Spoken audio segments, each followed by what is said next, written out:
फातिमा भुट्टो की सिंध की सियासत में एंट्री। बिलावल भुट्टो जरदारी की मौलाना के साथ कंटेनर पर जाने के बाद शहीद मीर मुर्तजा भुट्टो की बेटी फातिमा भुट्टो ने सिंध की सियासत में बाज़ाब्ता एंट्री कर ली है। शहीद मीर मुर्तजा की बेटी फातिमा भुट्टो ने अचानक लाड़काना पहुंचकर गढ़ी खुदा बख्श में शोहदा के मज़ारों पर हाजिरी दी। फातिमा भुट्टो ने अपने वालिद शहीद मीर मुर्तजा भुट्टो की कब्र पर फूलों की चादर चढ़ाई और फातिहा ख्वानी की। फातिमा भुट्टो के साथ शहीद भुट्टो के कारकुन और शहरी बड़ी तादाद में मौजूद थे।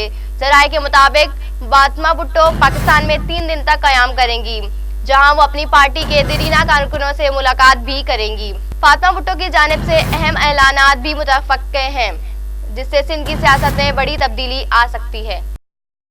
मज़ीद तफसीलात के लिए हमने राब्ता किया है एकता टीवी के रिपोर्टर अयाज बिरोई से। जी अयाज, क्या तफसीलात हैं आपके पास? जी राबेल, जैसे कि आज फातिमा भुट्टो ने गढ़ी खुदा बख्श में शहीदों की मज़ार पर हाजिरी दी और फूलों की चादरें चढ़ाई। कुछ जराये का कहना है कि फातिमा भुट्टो ने जो है आज से अपनी सियासत का आगाज कर दिया है और 3 दिन तक वो पाकिस्तान में क़याम करेंगी। उस हवाले से कुछ हल्कों का वो अपने कारकुनान से भी मुलाकात करेंगी और ताज़ियतें भी करेंगी।